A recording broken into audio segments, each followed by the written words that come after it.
श्री राम जी का परचम लहरा के आए भगवान हरि, अरे दुश्मन की लंका लगा के आए भगवान हरि।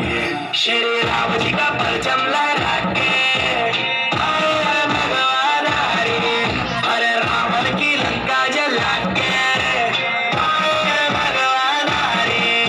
त्रिकालदर्शी के ये अंश पवन वेग के वंश अष्ट सिद्धि दाता उड़े प्राकाम्य सिद्धि संग सार समुद्र ये लांगे महाबली रुद्रंश सिंह का कवध करके पहुंच लंका बजरंग। सीता माता चरण कमल स्पर्श करे दिव्य ललन पहुंचाए संदेशा आएंगे श्री राम लखन जल्दी बात करे फल दे खुश कोई कुल देवी सीता जगत जन दे।